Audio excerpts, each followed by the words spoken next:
The time has come to drill the first hole in the slider. It's a very exacting operation, and it must be done absolutely correctly. It's done with a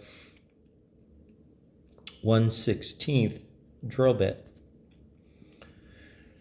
And the hole is drilled by eye. Okay, now this is a Kettlewell frictionless mouthpiece slider that's finished. It has a hole in it, and the hole, of course, goes over various holes in the harmonica and allows you to move friction-free from one position to another. The hole. Now this is the one that I'm making, and there is no hole. The bottom side is now within 1 to 2 ten-thousandths of an inch in proper, shaping. So it's very, very smooth, and I think you can even see it reflects light. It's just very smooth. So the trick is we gotta put a hole in this, and it must be equidistant from both sides, and it must be exactly in the right position. So that's the next operation, and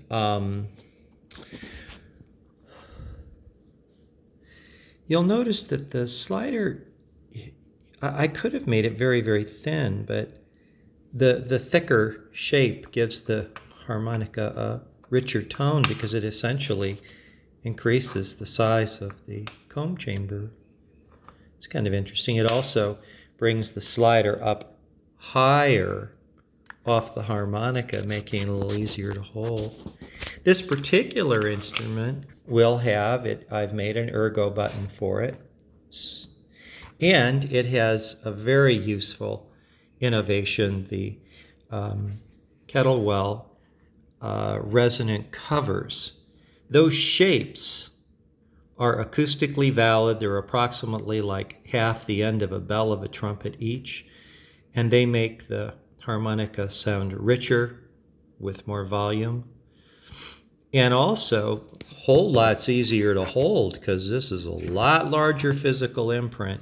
It also keeps the bottom brass port from touching anything to scratch it, so that's kind of cool too.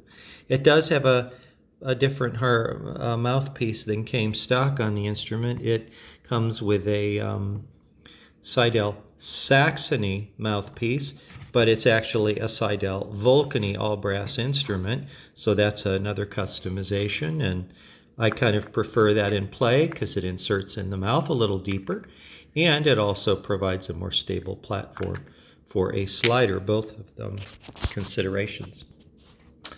So I'm going to go downstairs now, and I'm going to drill the first hole, which is the most important one. And then from there I use progressively larger drill bits until I get it to the correct hole size, which I'll do off the mouthpiece itself. I'm putting a drill bit into the actual mouthpiece hole so that the holes are the same size.